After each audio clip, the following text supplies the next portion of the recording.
The auction hall on station was loud and full of strange creatures. Beings with too many arms, too many eyes, and too many teeth all pushed against each other to see the items for sale.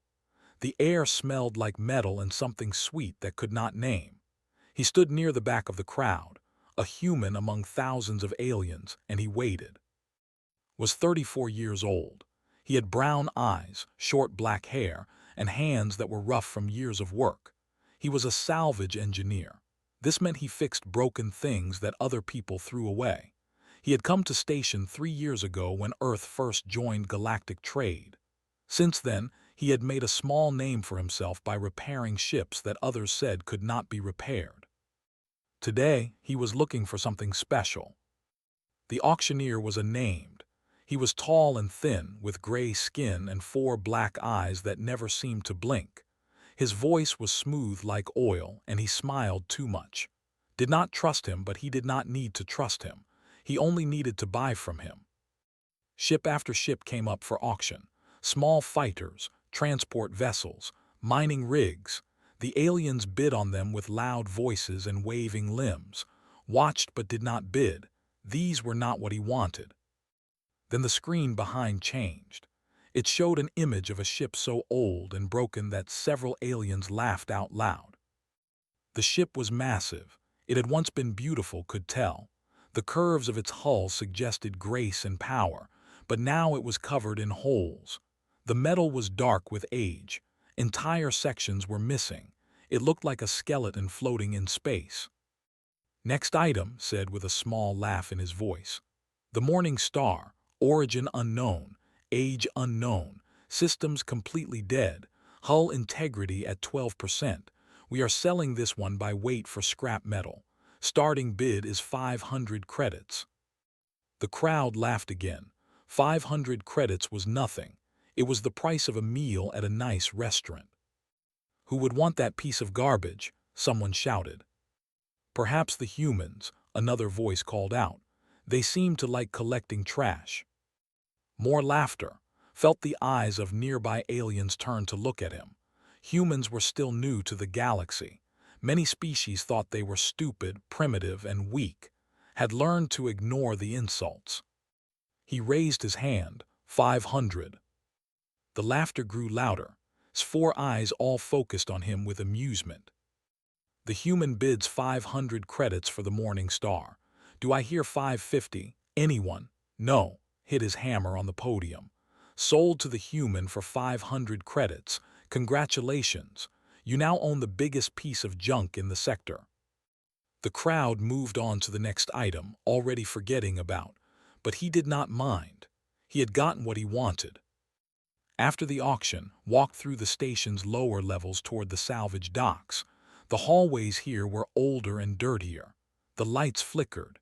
The air recyclers hummed with effort. This was where the unwanted things ended up.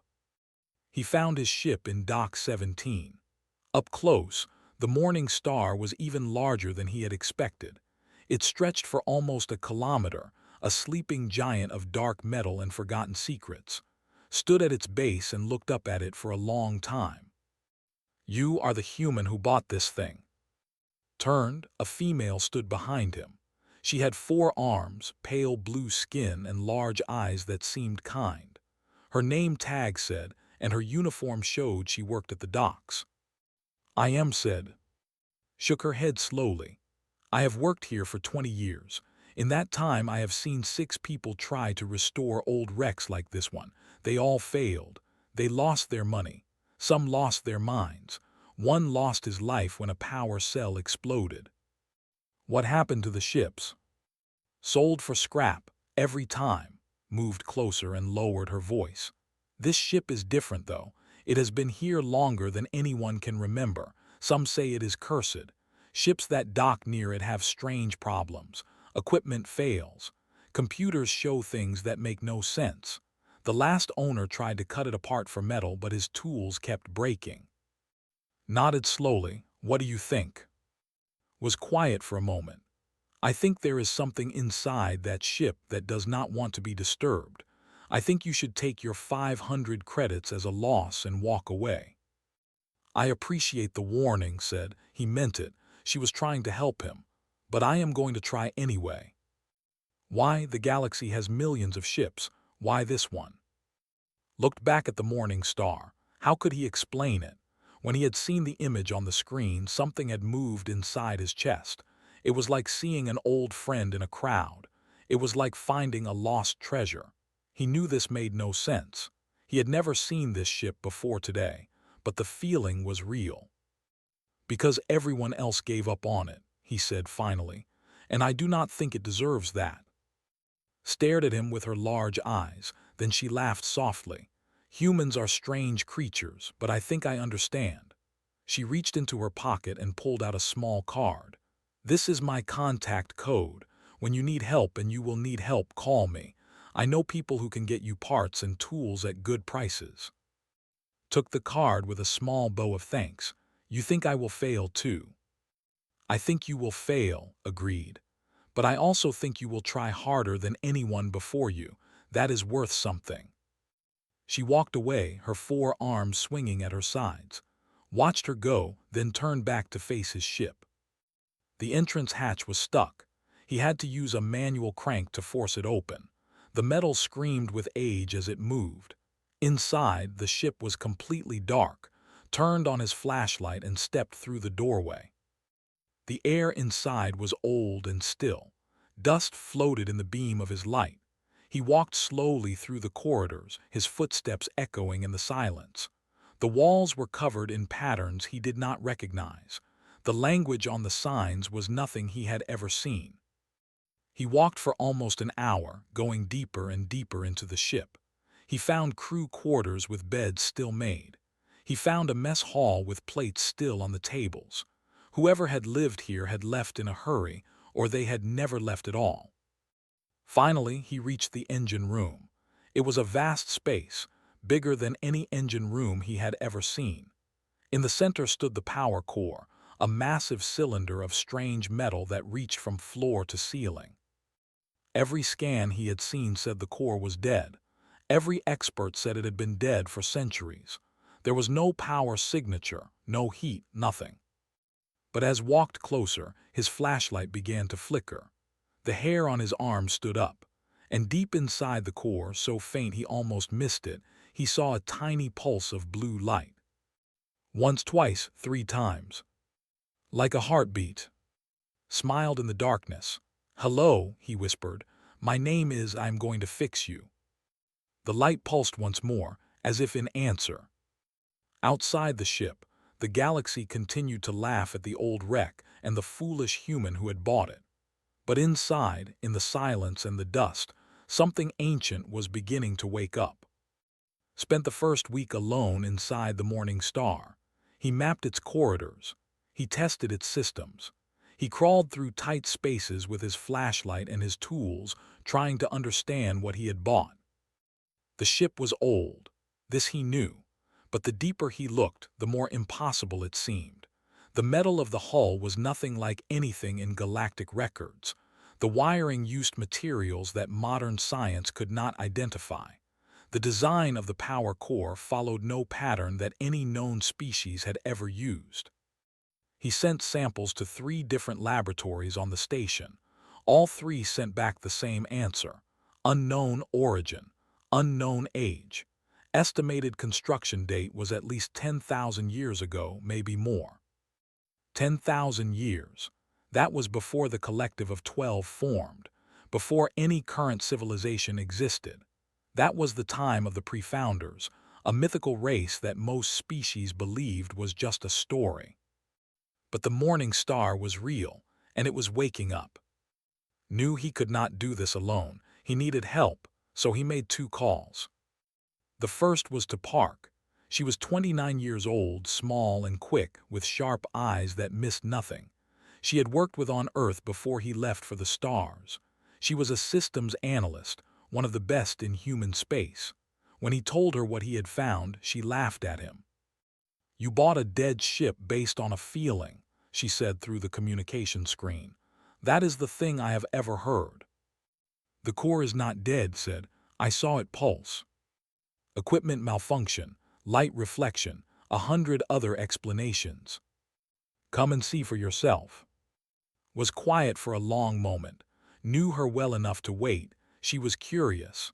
That was her weakness and her strength. She could not resist a puzzle.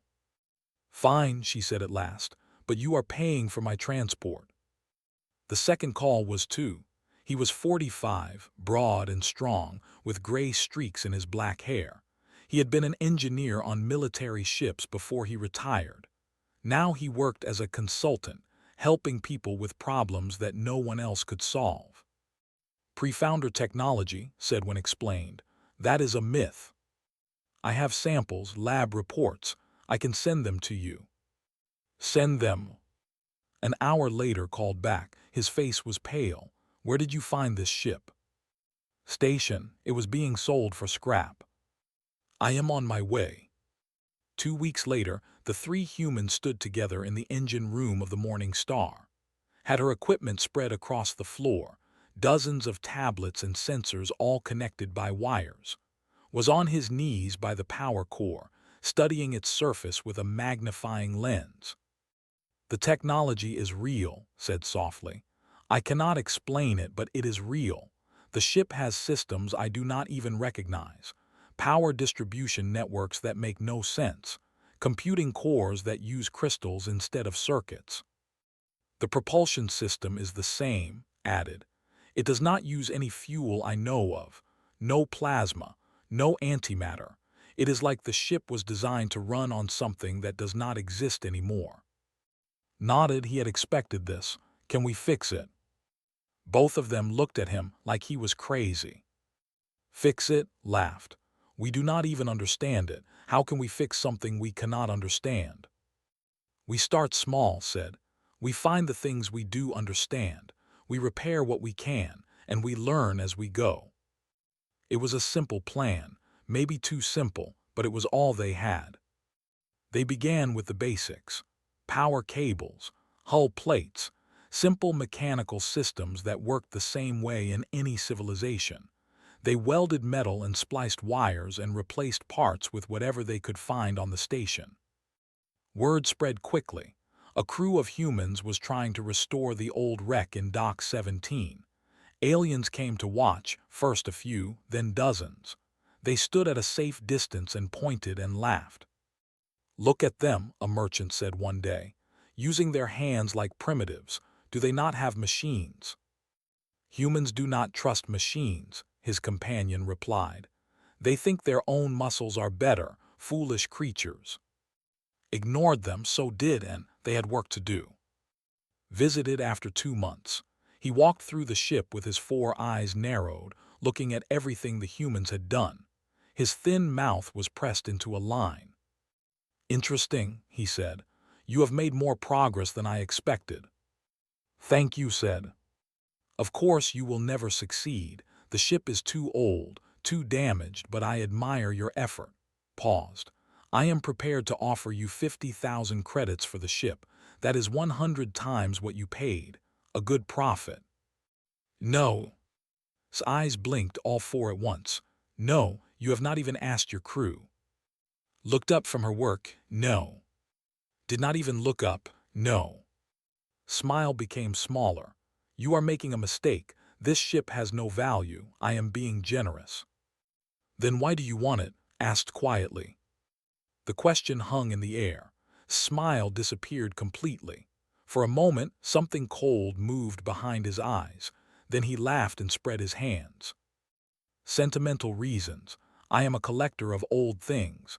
But if you wish to waste your time, that is your choice. He left without another word, but noticed that he looked back at the power core twice before he went through the door. 3 months passed, 4, 5, 6. The humans worked every day from morning until night. They ate their meals in the ship. They slept in the old crew quarters. Slowly, piece by piece, the Morning Star began to change. Lights came on in corridors that had been dark for 10,000 years. Air began to flow through vents that had been silent. Doors that had been stuck learned to open again. And the pulse in the power core grew stronger. It happened on a cold morning in the 7th month. was checking a circuit board when every screen on the ship lit up at once, dropped his tools in surprise, ran to the bridge.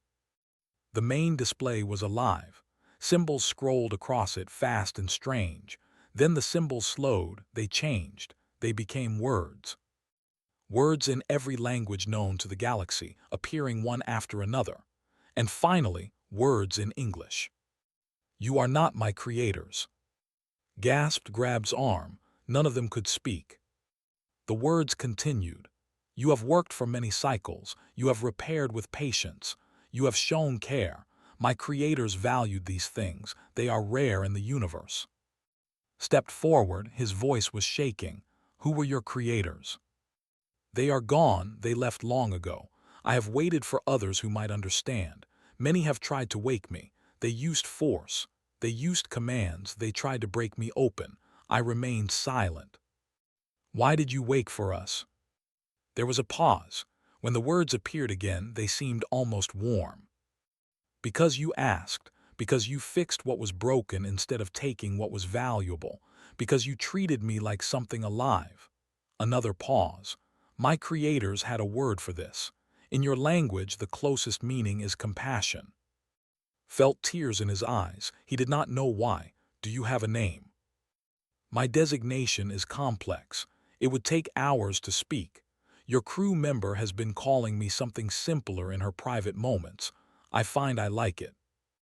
Everyone looked at. Her face turned red.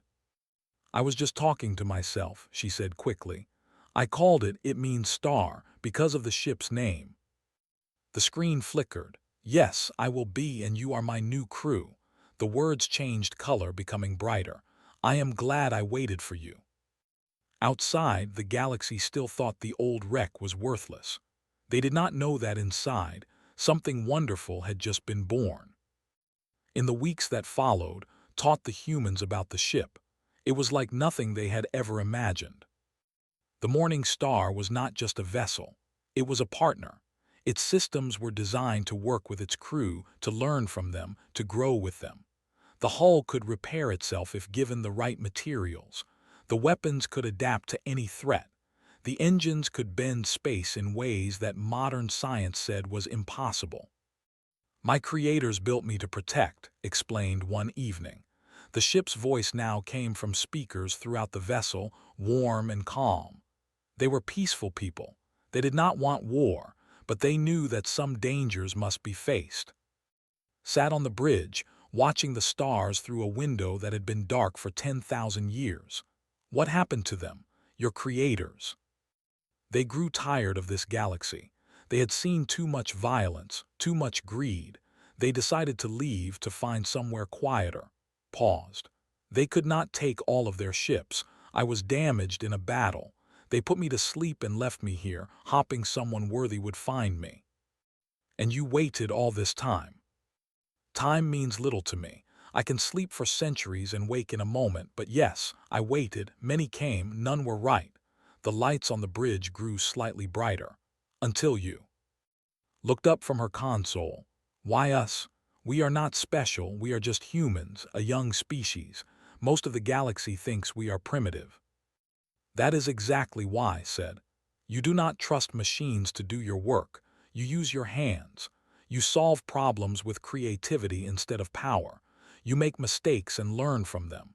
These are the qualities my creators valued most." Laughed. "So our weakness is actually our strength."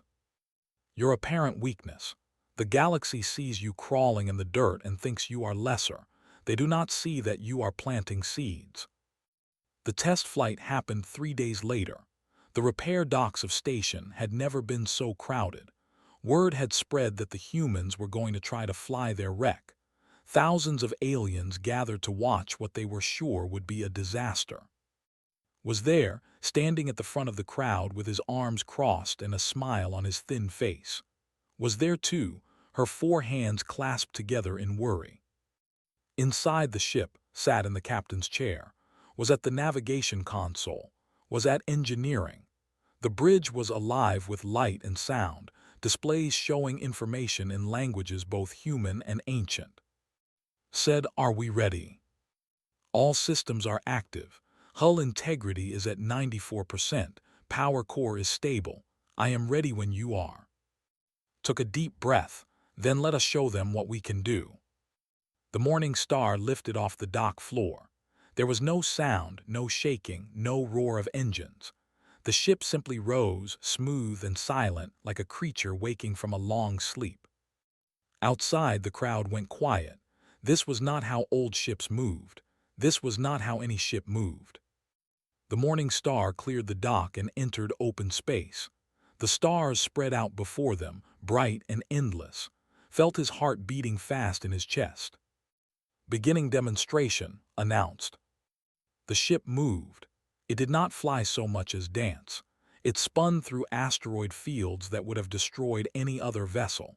It accelerated to speeds that should have torn it apart. It stopped in an instant, then started again, defying every law of motion that modern science knew. Inside the ship, the humans felt nothing. No force pressed them into their seats. No vibration shook the floor.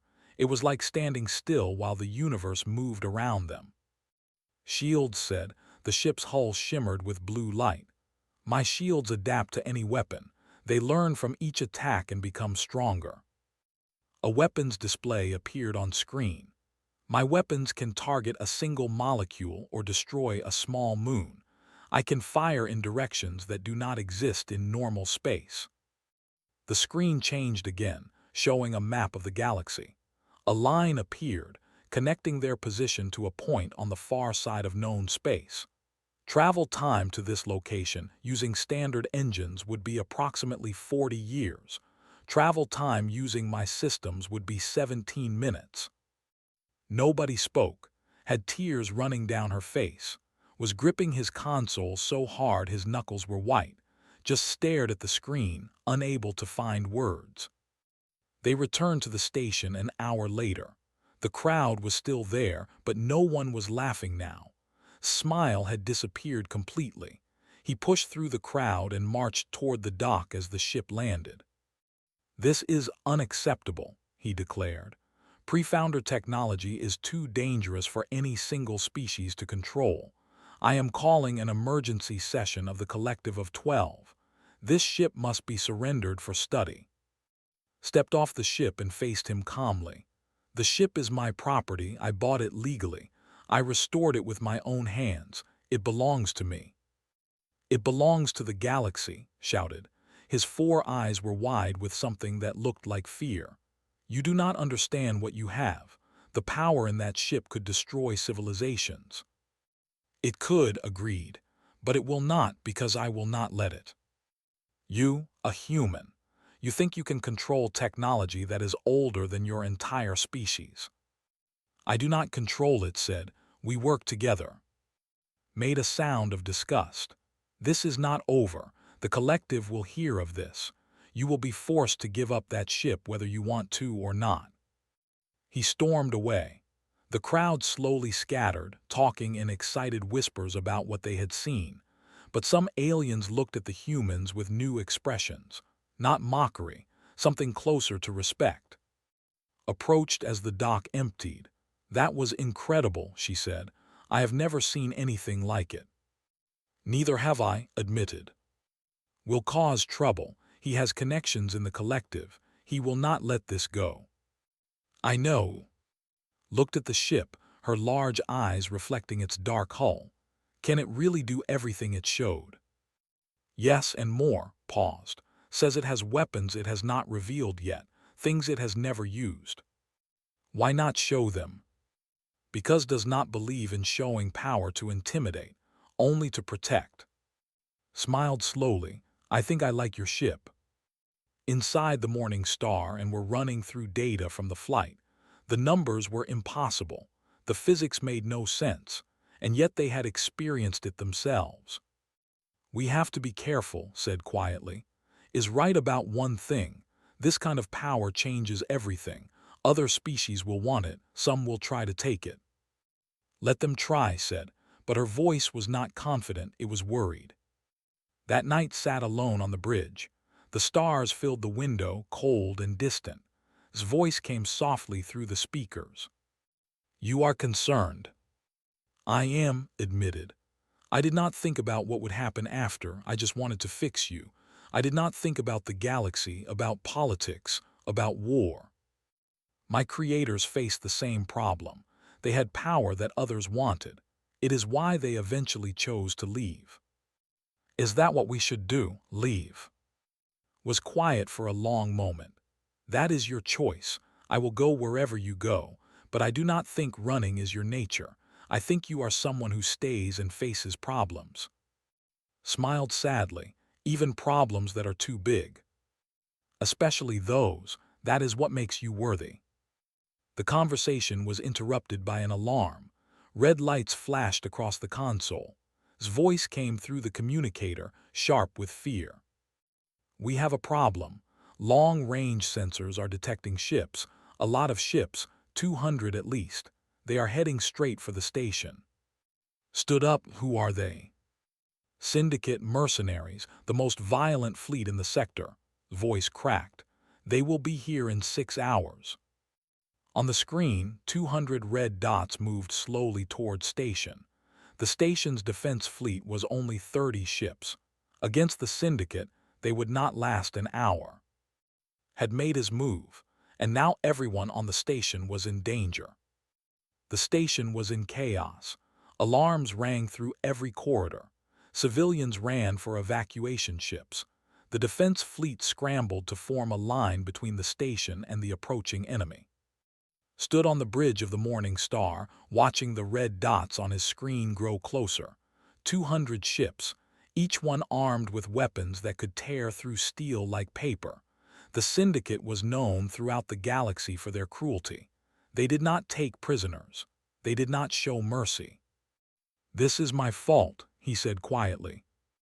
"No," replied. He was at his station checking power levels. "This is fault. He hired them. But they are here because of us, because of the ship. That does not make it your fault." Did not look up from her console. Her fingers moved fast across the screens. "We did not ask for this. We did not start this, but we can finish it." Looked at his crew. These two people had followed him across the stars. They had worked beside him for months, fixing a ship that everyone said could not be fixed. They had never complained. They had never given up. He could not ask them to die for him. "We should surrender the ship," he said. "If we give them what they want, maybe they will leave the station alone." The bridge was silent for a moment. Then his voice came through the speakers, calm and clear. "That will not work. The Syndicate does not honor agreements. They will take the ship and destroy the station anyway. They enjoy destruction. It is who they are." "Then what do we do?" "We fight." Shook his head. "There are only 3 of us, and 200 of them. Numbers mean little when technology is unequal. My creators designed me for situations exactly like this. One ship against many. I was built to protect." Paused. "But I will not force you. The choice must be yours. If you tell me to flee, I will flee. If you tell me to surrender, I will surrender. But I believe we can win." Let out a long breath. "I did not come all this way to run." Finally looked up. Her eyes were bright with fear but also with something else, determination. "Neither did I." They both looked at. He was the captain. The decision was his. He thought of the station. 8 million people lived there. Families, children, workers who had never done anything wrong. If the Syndicate reached them, they would all die. He thought of the ship. This beautiful, impossible vessel that had waited 10,000 years for someone to wake it up. Someone who would use it for good instead of evil. He thought of himself. A simple engineer who had seen something worth saving in a pile of junk. "We fight," he said. The Morning Star rose from its dock. The station's defense fleet watched it go with confusion. What was one ship going to do against 200? But as the old wreck cleared the station and turned toward the enemy, something changed. Its hull began to glow with soft blue light. Patterns appeared across its surface, lines and symbols that had been invisible before. It no longer looked like a wreck. It looked like what it truly was. "A weapon." "All systems active," announced. Shields at maximum, weapons ready, crew prepare for combat. Pulled up the targeting display. Hundreds of options appeared on her screen. Each enemy ship was marked, analyzed, and tracked. She had never seen anything like it. "The ship is showing me their weak points," she said with wonder. "I can see exactly where to hit them." Was watching his console with wide eyes. "Power distribution is automatic. The ship is managing itself. I do not need to do anything." "You need to be ready," corrected. "If I am damaged, you will need to make repairs quickly. Focus on the core systems. I will handle the rest." The Syndicate fleet came closer. Their commander's voice crackled over the communication channel. "Unknown vessel, this is Admiral of the Syndicate. You are alone against an overwhelming force. Surrender now and your death will be quick. Resist and you will suffer." Leaned forward. "Admiral, this is the Morning Star. We are not going to surrender, we are not going to run, and we are not alone, we have each other." There was silence, then laughter. The humans and their junk ship, the galaxy's favorite joke. "Very well, you will be the first to die." The first wave of Syndicate ships attacked. 40 fighters screamed toward the Morning Star, weapons blazing. Moved. The ship spun and twisted through space like a living thing. Enemy fire missed by inches, by centimeters. The shields flashed blue as the few shots that connected were absorbed without damage. Said calmly, "Fire at will." Press the trigger. Light erupted from the Morning Star. Not beams or bolts, but something stranger. It curved through space, bending around asteroids and debris, finding its targets with perfect accuracy. 12 ships exploded in the first second, 15 more in the next. The remaining fighters scattered in panic. The Syndicate fleet stopped. For a long moment, nothing moved. Then Admiral's voice came again, no longer laughing. "All ships attack Pattern Delta. Destroy that vessel now." The entire fleet moved at once, 200 ships against one. The space around the Morning Star filled with fire. But was ready. The ship became a blur of motion. It appeared here, disappeared there. It fired in all directions at once. Every shot hit. Every hit did damage. Ships exploded. Ships burned. Ships tumbled through space with their engines dead. Inside the bridge, watched with his heart pounding. He had never seen anything like this. He had never imagined anything like this. 30 ships disabled, reported. 40, 50, the enemy is regrouping. The station's defense fleet had been watching in shock. Now they began to move forward, joining the fight. Their weapons were weaker, their ships slower, but they added their fire to the battle. Even was there, flying a small patrol craft. Her voice came over the communication channel. "I told you I would help when you needed it. This seems like a good time." The battle raged for 2 hours. The Morning Star took damage. Sections of hull were torn away. Systems flickered and failed, but worked with desperate speed, rerouting power, bypassing damaged circuits, and adapted, learned, grew stronger with each passing minute. 100 ships disabled, announced. 120, 140. The Syndicate fleet was breaking. Ships that could still move were trying to run, but there was nowhere to go. The station's fleet blocked their escape. The Morning Star hunted the stragglers. Finally, only the flagship remained. It was massive, 10 times the size of any other ship. Admiral's voice came through, no longer commanding, desperate. "Wait, we surrender. We give up, just stop. Open the channel. Then power down your weapons and prepare to be boarded." "Never. I would rather die than be taken by humans." The flagship turned, not toward the Morning Star, toward station. Its weapons began to glow with charging energy. "If I cannot have victory," said coldly, "then no one will. I will destroy the station. 8 million deaths will be my final act." Felt his blood turn cold. "Can we stop him?"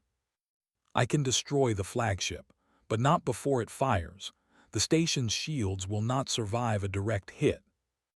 8 million people, families, children, All of them about to die because one cruel being could not accept defeat.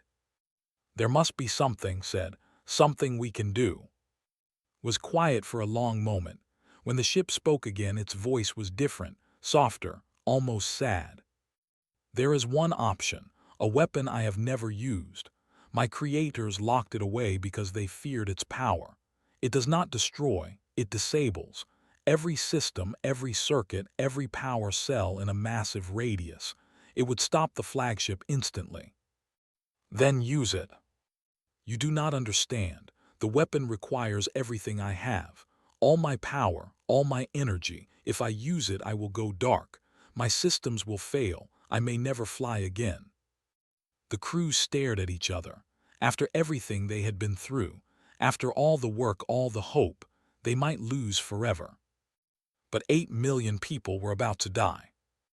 "Do it," said. His voice cracked but did not break. "Save them. That is what you were built for. That is what we are here for." "Are you certain? This cannot be undone." Reached out and touched her console gently. "We are certain. You taught us that some things matter more than ships." Nodded, "More than anything." The flagship's weapons reached full charge. Admiral laughed one final time. "Say goodbye to your precious station." He never finished the sentence. The morning star blazed with light. Every inch of its hull became bright as a star. A pulse of energy rippled outward in all directions, expanding faster than light, faster than thought. It touched the flagship. Every system went dead. Weapons powered down. Engines stopped. Lights went out.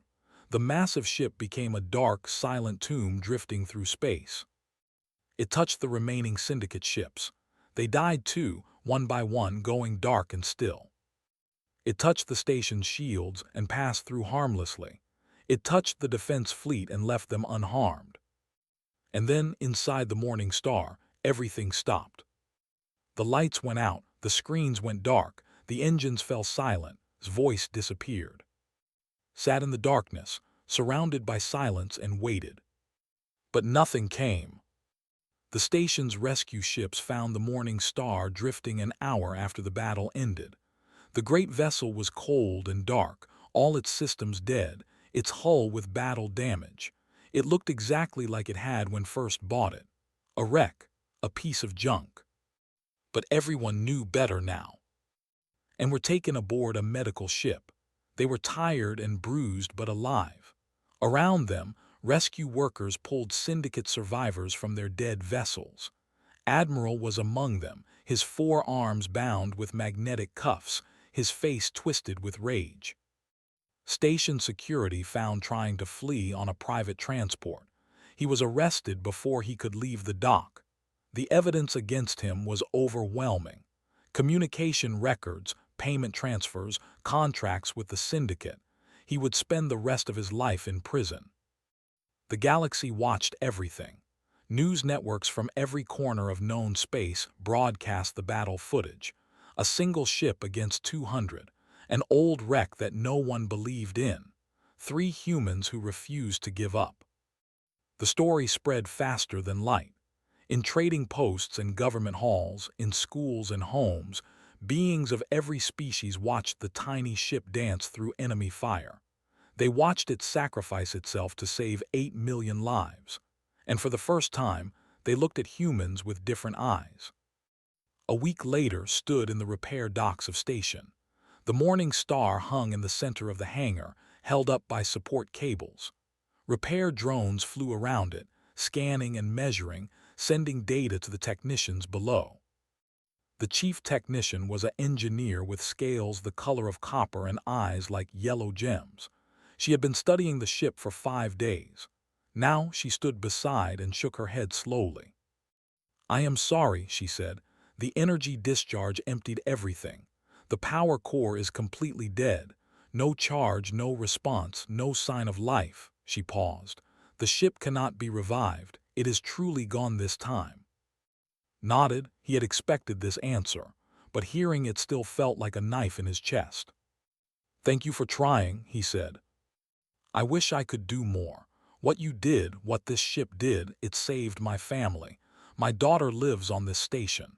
The technician's voice became thick with emotion. "If there was any way to bring it back, I would give everything I have." "I know." She left him alone with the ship, walked to the loading ramp and sat down on its edge. The metal was cold under his hands. Above him, the morning star was silent and still, just a body without a soul. Found him there an hour later. She sat down beside him without speaking. They watched the repair drones work for a long time. "The galaxy is calling us heroes," she finally said. "I do not feel like a hero." "Neither do I," leaned her head against his shoulder. "I keep waiting to hear his voice. Every time there is a noise, I think it is the ship waking up." "Me too." Arrived a few minutes later. He was carrying a bag of tools, the same bag he had been carrying since they started this project almost a year ago. He set it down beside the ramp and sat on its other side.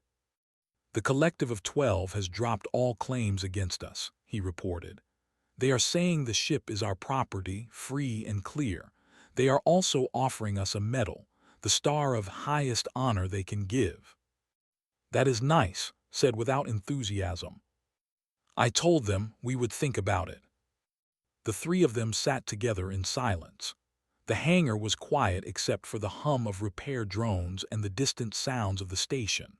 Somewhere far away, millions of people were going about their lives, safe and unaware of how close they had come to death. This was what they had fought for. This was what had sacrificed itself for. It should have felt like a victory. But all felt was loss.